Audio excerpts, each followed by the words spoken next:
Al abordar un tema tan amplio y multifacético como las diversas denominaciones cristianas, es esencial establecer primero un marco de referencia común. Las denominaciones cristianas de este video nos harán pasar por iglesias, capillas y catedrales de todo el mundo, desde las estructuras góticas en Europa hasta las sencillas asambleas en África rural, pasando por grandes megaiglesias en América del Norte. La diversidad dentro del cristianismo no es un fenómeno nuevo. Desde sus inicios ha habido diferencias en la interpretación y práctica. Basta con mirar el Nuevo Testamento para encontrar tensiones entre figuras como Pedro y Pablo sobre temas como la circuncisión y la dieta. Hechos 15. Estas tensiones se reflejan hoy en la multiplicidad de denominaciones y tradiciones. Diferenciar entre las distintas formas de cristianismo puede ser un reto, pero es crucial para entender la religión en su totalidad. Aquí podrías mencionar criterios como la estructura eclesiástica, la interpretación de la Biblia y las prácticas litúrgicas como formas de distinguir entre denominaciones. Ahora bien, es crucial entender que a pesar de estas diferencias, hay elementos fundamentales que unen a los cristianos de todas las denominaciones. Aquí es donde profundizamos, los fundamentos que unen a todas las formas del cristianismo. Creencia en Jesucristo. Todo cristiano, sin importar su denominación, cree en la divinidad y humanidad de Jesucristo. Este es un principio básico que se remonta al Nuevo Testamento. En el Evangelio de Juan, por ejemplo, Jesús es descrito como el Verbo hecho carne, Juan 1:14. Aquí, la carne representa la humanidad de Jesús y el Verbo, logos en griego, su divinidad. Este concepto es reafirmado en diversas cartas del Nuevo Testamento, como la carta a los Filipenses 2, 5-11, donde Pablo habla del acto de humildad de Jesús al tomar forma humana a pesar de su naturaleza divina. Los elementos del credo niceno. El credo niceno, formulado en los concilios de Nicea, 325 después de Cristo, y Constantinopla, 381 después de Cristo, establece las bases doctrinales del cristianismo y es aceptado por la gran mayoría de las denominaciones cristianas. Los elementos clave incluyen la creencia en un solo Dios, Padre Todopoderoso, la concepción de Jesucristo como Dios de Dios, luz de luz, verdadero Dios de verdadero Dios, la aceptación del Espíritu Santo como Señor y dador de vida. El pasaje de Mateo 28:19 es a menudo citado en apoyo del concepto trinitario, en el que Jesús instruye a los discípulos a bautizar en el nombre del Padre, y del Hijo, y del Espíritu Santo. Este pasaje bíblico es crucial porque establece una fórmula trinitaria que ha sido adoptada por casi todas las denominaciones cristianas. Si observamos detenidamente estos fundamentos, podemos ver que a pesar de las múltiples diferencias en ritos, interpretaciones y prácticas, existe un núcleo común que mantiene unida la fe cristiana. Este núcleo está profundamente arraigado en las Escrituras y ha sido formulado y reformulado a lo largo de los siglos para abordar las preguntas y desafíos que han surgido. Esta profundidad de creencias y prácticas compartidas puede servir como un punto de partida para explorar más a fondo las complejidades y riquezas del cristianismo en sus diversas formas. Y esta exploración, a su vez, puede ofrecer una visión más completa y matizada de lo que significa ser cristiano en el mundo de hoy. Empecemos con el vídeo. 1. Bautistas. Los bautistas defienden el bautismo como una elección individual. Una de las principales características que distinguen a los bautistas de otras denominaciones cristianas es la importancia que le dan al bautismo como una elección individual consciente, en lugar de un rito de iniciación que se realiza en la infancia. Este principio es una manifestación de la teología bautista que enfatiza la libertad individual en la interpretación y práctica de la fe. En el Nuevo Testamento, el bautismo es generalmente precedido por el arrepentimiento y la fe. Un ejemplo destacado es el caso del etíope eunuco en Hechos 8:36. Aquí, el eunuco, después de escuchar el Evangelio de Felipe, decide ser bautizado como una afirmación de su nueva fe en Jesucristo. La secuencia de eventos, escuchar el Evangelio, creer y luego ser bautizado, refleja la teología bautista sobre el bautismo consciente e informado. Mateo 3:13 describe el bautismo de Jesús, que eligió ser bautizado por Juan el Bautista como un adulto. Este acto simbólico se realiza para cumplir toda justicia y sirve como un modelo para los bautistas, que también ven el bautismo como un acto consciente y simbólico de sumisión a Dios. Los bautistas ponen un fuerte énfasis en tener una relación personal con Jesús, más que en rituales o tradiciones eclesiásticas. Este enfoque es en parte una herencia del movimiento protestante, que buscó devolver el foco de la religión cristiana a la relación personal con Dios a través de Jesucristo. El concepto de una relación personal con Dios se ve claramente en pasajes como Juan 15, 1 a 17, donde Jesús describe la relación entre Él y sus seguidores como la de una vid y sus sarmientos. La idea es que los cristianos están espiritualmente conectados a Jesús de una manera muy personal y directa. Otra referencia podría ser la de la parábola del Hijo Pródigo, Lucas 15, 11, que ilustra la naturaleza de una relación personal con Dios como un Padre amoroso que siempre está dispuesto a recibirnos de vuelta sin importar nuestras faltas. La relación no es ritualista, sino basada en el amor, el perdón y la gracia. Los bautistas suelen adoptar una forma de adoración más simplificada, o low church, en contraposición al high church que se puede ver en la Iglesia Católica o la Iglesia Anglicana, por ejemplo. En la práctica low church hay menos énfasis en los rituales litúrgicos, ornamentos y jerarquía eclesiástica, y más en la enseñanza de la Biblia y la participación de la congregación. El modelo de la iglesia primitiva en Hechos 2, 42, ofrece un ejemplo bíblico de esta forma simplificada de adoración. Los primeros cristianos se dedicaban a la enseñanza de los apóstoles, a la comunión, al partimiento del pan y a las oraciones. Aquí, no hay menciones de una liturgia compleja o una estructura jerárquica. Más bien, la adoración se centra en la enseñanza y la comunidad. Primera epístola a Timoteo 2, 5 destaca que hay un solo Dios y un solo mediador entre Dios y los hombres, Jesucristo hombre. Este versículo se alinea con la perspectiva Low Church, al subrayar que no se necesita una compleja jerarquía eclesiástica o rituales para acercarse a Dios. Jesucristo es el único mediador necesario. En resumen, la identidad bautista está profundamente arraigada en la primacía de la elección individual en el bautismo, la importancia de una relación personal con Jesús y una forma más simplificada de adoración. Estas características no solo distinguen a los bautistas de otras denominaciones, sino que también reflejan una interpretación y práctica de la fe cristiana que busca ser fiel al modelo del Nuevo Testamento. 2. Anglicanos episcopalianos. Una de las características más notables del anglicanismo es su enfoque equilibrado entre la tradición, la razón y la escritura. Este enfoque tripartito ha permitido a la comunión anglicana albergar una amplia gama de creencias y prácticas dentro de una misma tradición eclesial. Los anglicanos valoran profundamente la tradición, que abarca tanto las prácticas litúrgicas como los credos históricos de la Iglesia.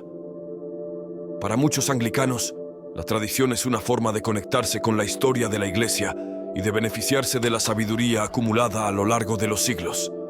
En 2 Tesalonicenses 2, 15, Pablo insta a los creyentes a mantenerse firmes y retener las tradiciones que han aprendido, ya sea por palabra o por carta nuestra.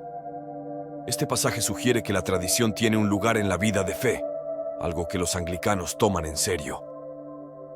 Otro ejemplo se encuentra en la carta a los Hebreos, Hebreos 13, 7, que nos anima a recordar a aquellos que nos enseñaron la palabra de Dios y a considerar el resultado de su modo de vida. Esta es una forma de valorar la tradición y el legado que dejan los líderes eclesiales. La razón también juega un papel fundamental en la teología anglicana. Los anglicanos creen que la fe y la razón no son incompatibles, sino que más bien la razón puede y debe ser empleada para explorar y entender las verdades de la fe. En Isaías 1, 18, Dios invita a su pueblo a razonar juntos para llegar a una comprensión clara y justa. Este pasaje resalta la importancia de usar nuestras capacidades racionales en nuestra relación con Dios. En el Nuevo Testamento, el apóstol Pablo en Atenas, Hechos 17, 16, usa el razonamiento y el discurso filosófico para presentar el Evangelio a los pensadores griegos. Su enfoque muestra cómo la razón puede ser una herramienta útil para explorar y explicar las verdades de la fe. La Escritura es, por supuesto, la base de toda teología cristiana, y los anglicanos la consideran la fuente primaria de autoridad en asuntos de fe y práctica. Segunda Timoteo 3, 16, nos dice que toda la Escritura es inspirada por Dios y útil para enseñar, para reprender, para corregir, para instruir en justicia. Este es un pilar fundamental para los anglicanos, quienes recurren a la Biblia como la autoridad final en doctrina y ética. En el Evangelio según Juan 5:39, Jesús mismo dice: «Examinad las Escrituras, porque vosotros pensáis que en ellas tenéis la vida eterna, y ellas son las que dan testimonio de mí».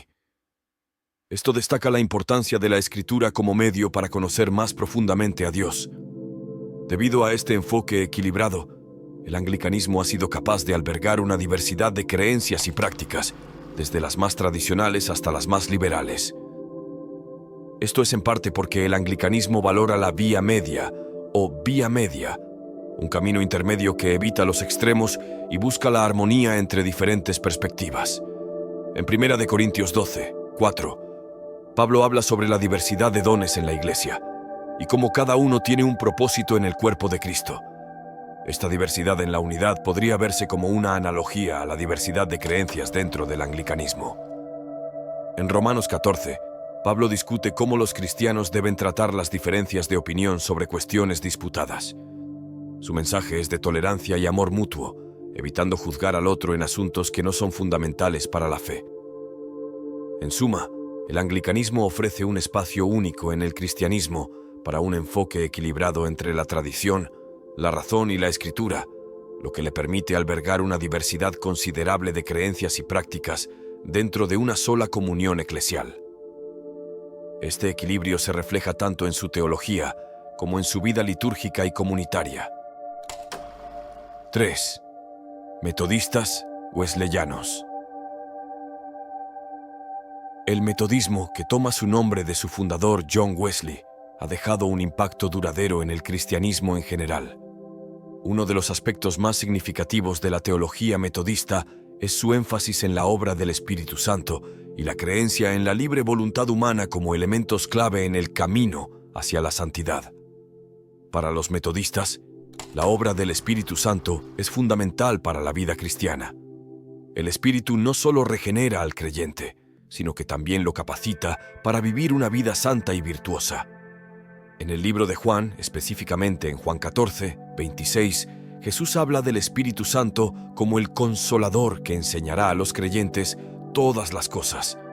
Este pasaje resalta la función del Espíritu en iluminar la mente y el corazón del creyente, algo que los metodistas consideran vital para la santificación. En Gálatas 5, 22, Pablo lista los frutos del Espíritu: amor, gozo, paz, paciencia, benignidad, bondad, fe, mansedumbre, templanza. Los metodistas ven esto como una descripción clara de la vida santificada que el Espíritu busca producir en los creyentes. La teología wesleyana pone un gran énfasis en la libre voluntad humana. Aunque se cree que la salvación es un regalo de Dios, se considera que la cooperación humana a través del ejercicio de la libre voluntad es crucial para la santificación. En Deuteronomio 30, 19, Moisés presenta al pueblo de Israel una elección entre la vida y la muerte, instándolos a elegir la vida. Este pasaje se toma a menudo como un ejemplo bíblico del concepto de libre albedrío, una idea que es fundamental en la teología wesleyana. En Filipenses 2:12, Pablo escribe: «Ocupaos en vuestra salvación con temor y temblor, porque Dios es el que en vosotros produce así el querer como el hacer, por su buena voluntad». Este pasaje apunta a la colaboración entre la gracia de Dios y el esfuerzo humano en el proceso de santificación, un concepto muy querido para los metodistas. Los metodistas enfatizan la santificación progresiva, que es el proceso continuo de volverse más como Cristo a lo largo de la vida del creyente. Esta idea se apoya en el concepto del camino hacia la santidad, que implica tanto la obra del Espíritu Santo como el esfuerzo humano. En Mateo 5:48, Jesús instruye a sus seguidores a ser perfectos, así como vuestro Padre Celestial es perfecto. Los metodistas ven esto no como un mandato inalcanzable, sino como un llamado a embarcarse en un viaje de santificación. En 2 de Corintios 3:18, Pablo habla de cómo somos transformados de gloria en la misma imagen, a través del Espíritu del Señor. Este concepto de transformación progresiva es clave para entender el camino wesleyano hacia la santidad. En resumen, la teología metodista wesleyana ofrece una visión robusta y equilibrada de cómo la libre voluntad humana y la obra del Espíritu Santo interactúan en el proceso de santificación. Este enfoque ha llevado a un énfasis en la vida ética, la responsabilidad social y la importancia de la comunidad de creyentes en la búsqueda de la santidad. 4. Otras denominaciones surgidas del metodismo.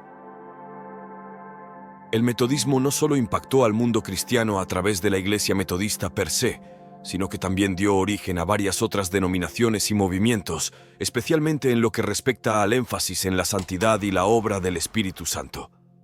Aquí, exploraremos algunos de esos ricos legados que emanan del tronco del metodismo. El movimiento de santidad. Este movimiento surgió en el siglo XIX y fue en gran medida una extensión de la teología wesleyana, especialmente en su énfasis en la santificación, la creencia en la segunda obra de gracia que lleva a una vida santa y dedicada a Dios. En 1 Tesalonicenses 4:7, el apóstol Pablo dice: «Porque no nos ha llamado Dios a inmundicia, sino a santificación». Este versículo ejemplifica el anhelo de vivir una vida santificada, separada del pecado y dedicada a Dios, algo que está en el corazón del movimiento de santidad. Iglesia del Nazareno.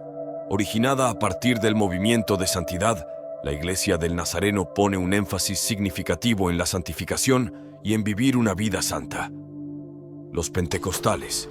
Los pentecostales surgen también del legado del metodismo, pero toman el énfasis en el Espíritu Santo a un nuevo nivel, especialmente con la creencia en los dones espirituales, como hablar en lenguas, profecía y sanidad. En Hechos 2, los discípulos reciben el Espíritu Santo en el día de Pentecostés y hablan en lenguas como una señal de su llenura del Espíritu. Este pasaje es frecuentemente citado por los pentecostales como un ejemplo bíblico de lo que significa estar lleno del Espíritu. Ejemplo de denominación: Asambleas de Dios. Esta es una de las denominaciones pentecostales más grandes y pone un gran énfasis en la obra y los dones del Espíritu Santo. Ejército de Salvación, Salvation Army. Aunque puede sorprender a algunos, el Ejército de Salvación es en realidad una denominación cristiana que se originó en el metodismo. Su enfoque es tanto espiritual como social, buscando no solo la conversión de las almas, sino también el alivio del sufrimiento humano. En Mateo 25:35, Jesús habla de alimentar al hambriento, dar de beber al sediento y vestir al desnudo como acciones que son equivalentes a servirle a Él. Este pasaje es a menudo citado para justificar el enfoque social del Ejército de Salvación.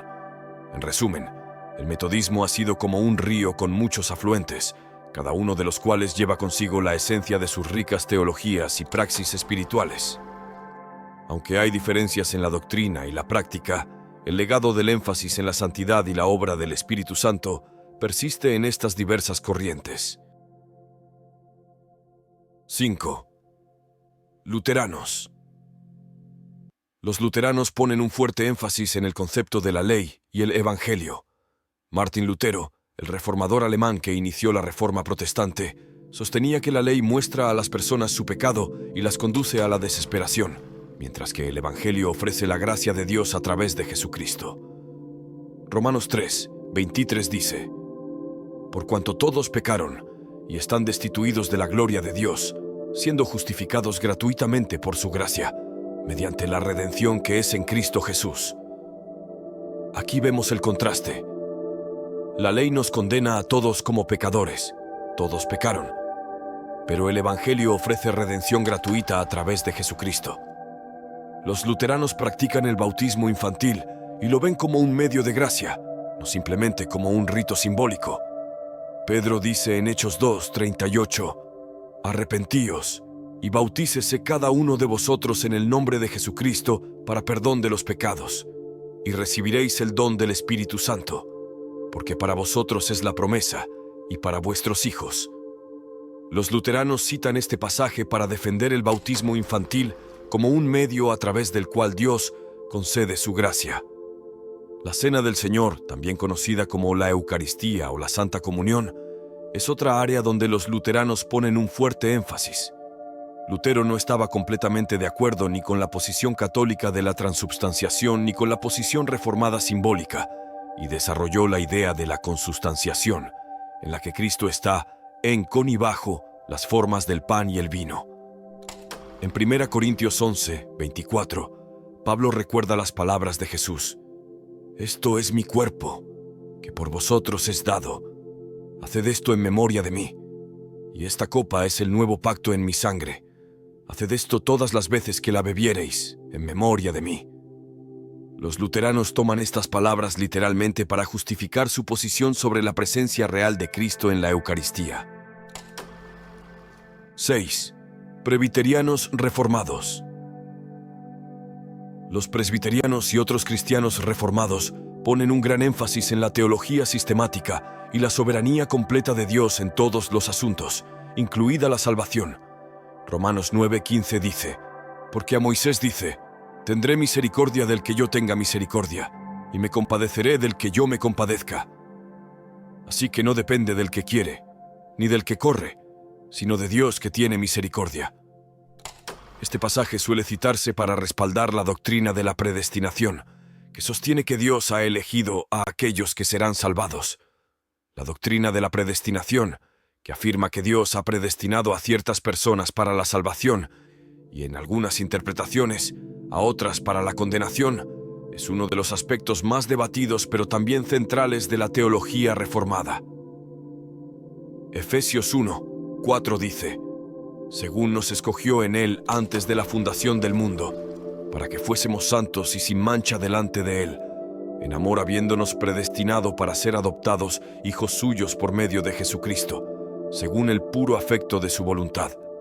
Este pasaje es una de las piedras angulares para la doctrina de la elección y predestinación en la teología reformada. Ambas tradiciones, luterana y reformada, tienen ricas y profundas comprensiones teológicas que se reflejan en su liturgia, predicación y vida comunitaria.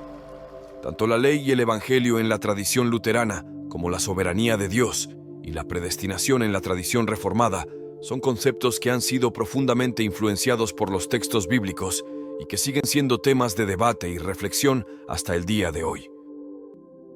7. Protestantismo. Diversidad. El protestantismo es un movimiento cristiano que surgió en el siglo XVI durante la Reforma, encabezada por figuras como Martín Lutero, Juan Calvino y Ulrico Zwinglio. Desde entonces, ha evolucionado en una multitud de denominaciones y tradiciones, cada una con su propio enfoque teológico, litúrgico y social.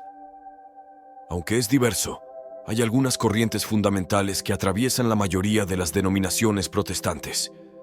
Los protestantes ponen un fuerte énfasis en la Biblia como la autoridad suprema en asuntos de fe y práctica, una doctrina conocida como sola escritura. Segunda de Timoteo 3:16 dice: «Toda la escritura es inspirada por Dios y útil para enseñar, para redarguir, para corregir, para instruir en justicia». Este versículo es a menudo citado como justificación de la autoridad exclusiva de las Escrituras. Fundamentación en las solas. Las solas son una serie de frases latinas que resumen los principios fundamentales de la teología protestante. Sola escritura, solo la escritura, sola fide, solo la fe, sola gratia, solo la gracia, solus Christus, solo Cristo, y soli Deo gloria, gloria solo a Dios. Romanos 3:28. Concluimos pues que el hombre es justificado por fe sin las obras de la ley. Este versículo respalda sola fide, que sostiene que la justificación es solo por la fe. La experiencia de conversión, donde un individuo siente que ha nacido de nuevo o ha sido salvo, es central para muchas denominaciones protestantes, especialmente entre los evangélicos. Juan 3, 3. De cierto te digo, que el que no naciere de nuevo no puede ver el reino de Dios. Este pasaje es citado frecuentemente para destacar la importancia de la experiencia de conversión. Algunas denominaciones protestantes creen que son la única verdadera iglesia y que todas las demás están en error en mayor o menor medida. Efesios 4:4. Un cuerpo y un espíritu, como fuisteis también llamados en una misma esperanza de vuestra vocación. Un Señor, una fe, un bautismo, un Dios y Padre de todos. Este pasaje a veces se utiliza para justificar la creencia en una única verdadera iglesia. Evangélicos. Los evangélicos son un subconjunto del protestantismo que enfatiza la autoridad de las Escrituras, la importancia de una experiencia de conversión personal y la necesidad de evangelizar. Mateo 28. Por tanto, id y haced discípulos a todas las naciones, bautizándolos en el nombre del Padre, y del Hijo, y del Espíritu Santo. Este pasaje, conocido como la Gran Comisión, es fundamental para los evangélicos en su énfasis en la evangelización. Cada una de estas corrientes en el protestantismo tiene su propia rica tradición teológica y bíblica, y mientras que algunas denominaciones enfatizan unas sobre las otras, todas tienden a respetar la autoridad de las Escrituras y la importancia de una relación personal con Jesucristo. Sin embargo, la diversidad en el protestantismo también ha llevado a una diversidad de interpretaciones bíblicas, lo que a su vez ha llevado a la formación de numerosas denominaciones y movimientos dentro del protestantismo. 9. Ortodoxos del Este. Si bien hay muchas similitudes entre el catolicismo y la ortodoxia del Este, las divergencias son profundas y significativas. Una de estas divergencias es la visión del Espíritu Santo. Los ortodoxos del Este no aceptan la cláusula del filioque añadida al credo de Nicea por la Iglesia Católica, que sugiere que el Espíritu Santo procede tanto del Padre como del Hijo. Los ortodoxos del Este ven a Dios como un misterio incomprensible que va más allá de la capacidad humana para entender plenamente. Esto se refleja en su teología, su liturgia y su arte, que a menudo emplea iconografía para comunicar verdades teológicas que son en última instancia indescriptibles. 10. Ortodoxos orientales. Los ortodoxos orientales, a menudo considerados parte de las iglesias antiguas, se separaron del resto del cristianismo en el siglo V debido a disputas sobre la naturaleza de Cristo. Aunque mantienen muchas similitudes con los ortodoxos del Este, hay diferencias sutiles pero importantes, particularmente en la liturgia y en la formulación de la teología cristológica. Ambas iglesias ortodoxas tienen fuertes raíces en la tradición y en la importancia de los sacramentos, pero hay variaciones en la forma en que cada tradición lleva a cabo la liturgia y entiende ciertos aspectos de la teología, como la naturaleza de Cristo y el papel del Espíritu Santo. Como hemos explorado hoy, las diversas ramas del cristianismo ofrecen una rica tapería de teologías, prácticas y visiones del mundo, cada una con su propia interpretación única de las enseñanzas bíblicas y las tradiciones eclesiásticas. Aunque hay diferencias, todas buscan responder a la llamada divina y entender los misterios más profundos de la fe. Espero que este análisis detallado te haya proporcionado una comprensión más clara y te motive a seguir explorando las profundidades de la tradición cristiana. Hasta la próxima.